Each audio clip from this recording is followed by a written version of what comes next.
29 मार्च 2025 का खास दिन है। इस दिन शनि देव कुंभ राशि को छोड़कर मीन राशि में प्रवेश कर रहे हैं। ये हम एक वीडियो में पूर्व में आपको बता चुके हैं, लेकिन इससे भी अराजकता वाला योग बन रहा है, पिशाच नामक योग बन रहा है, क्योंकि मीन राशि में राहु बैठे हुए हैं और ये योग इतना घातक है। इसका उपाय जिसने नहीं किया वो पछताएगा, क्योंकि उपाय ज़रूरी है। गोचर में जब ग्रह इस कंडीशन में आते हैं तो उपाय आपको कर ही लेना चाहिए।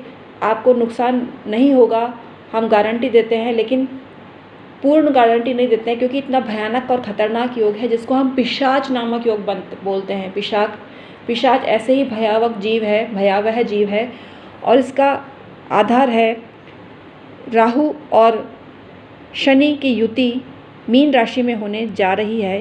ये युति मई तक समाप्त हो जाएगी, मिड मई में समाप्त हो जाएगी, जब राहु मीन राशि को छोड़कर कुंभ में प्रवेश करेंगे। ये डेट है 18 मई।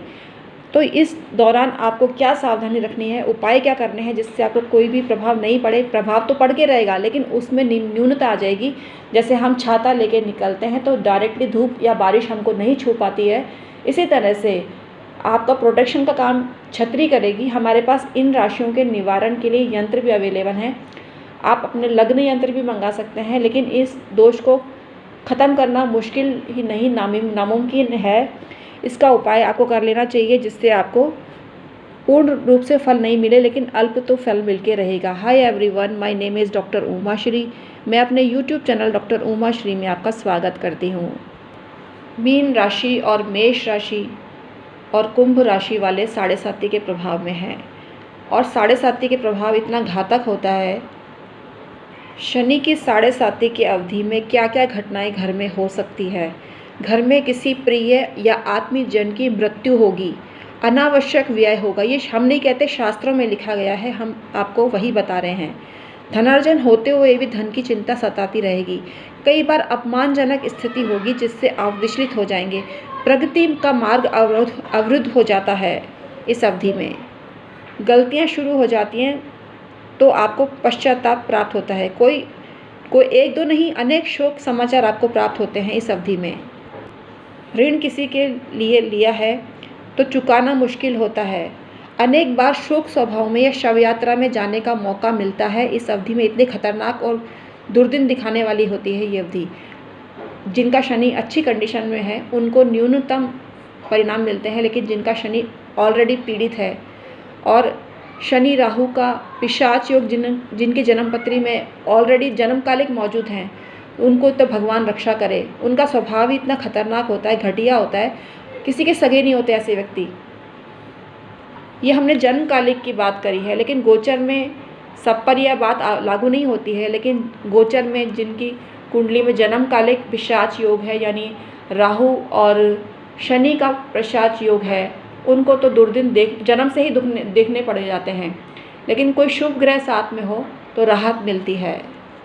बार बार डॉक्टर के पास जाके चेकअप कराना पड़ता है इस अवधि में।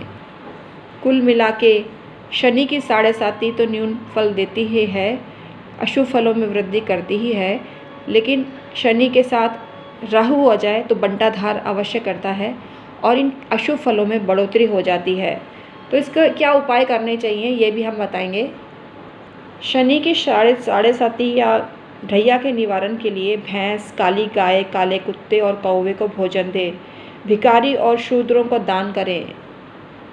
ये शास्त्रों में वर्णित है जो हम आपको बता रहे हैं।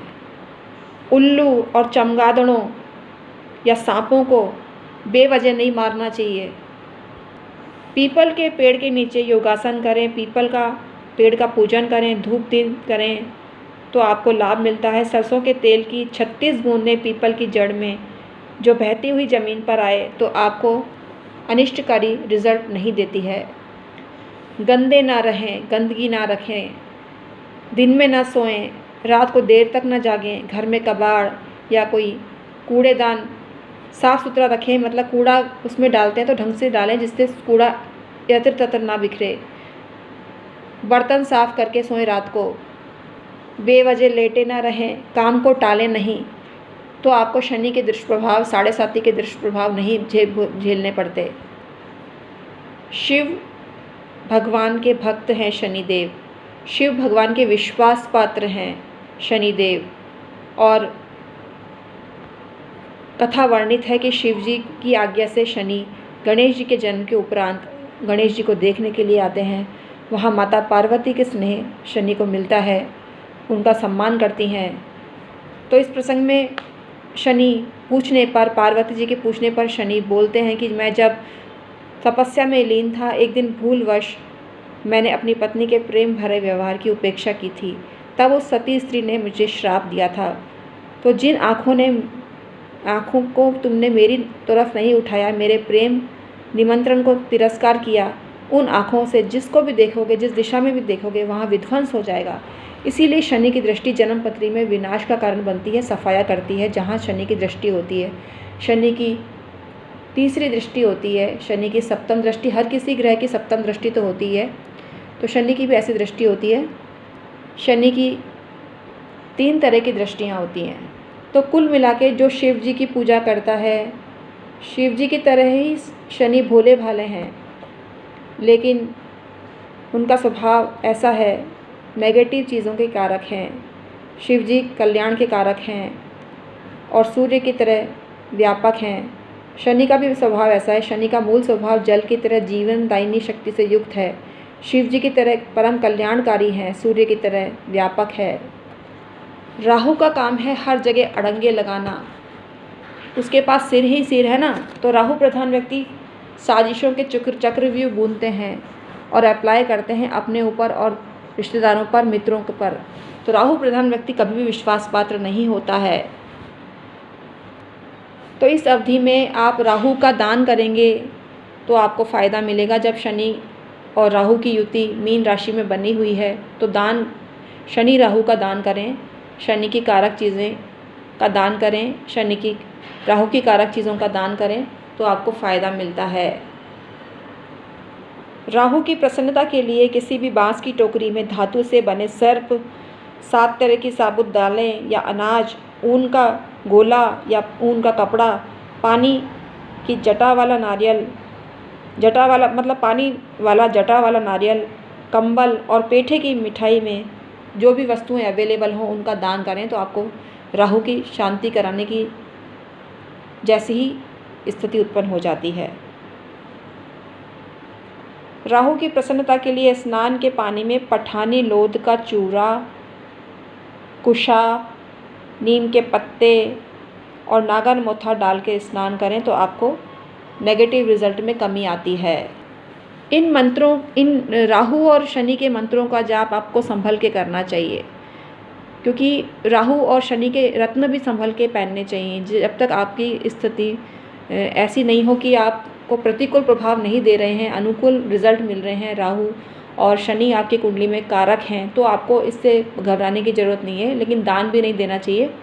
लेकिन दान तब दे सकते हैं अगर आपकी कुंडली में ये गोचर में योग बन रहा है ना, जन्मकालिक भी शनि राहु का पिशाच योग बन रहा है, तो इसके दान आवश्यक हैं।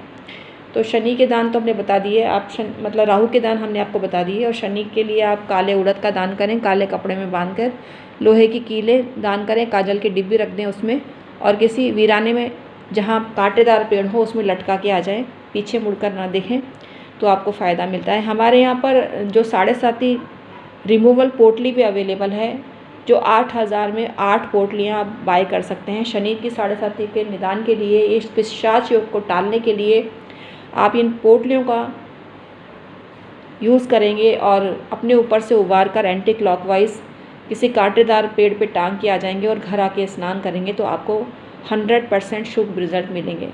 बाकी तो किस्मत और दशा महादशा पे भी डिपेंड करती है हर चीज़, लेकिन ये काम करने से आपको पिशाच योग से मुक्ति मिल जाएगी। तो हम हैं एस्ट्रोलॉजर और वास्तु कंसल्टेंट डॉक्टर उमा श्री, आपके रियल हितैषी।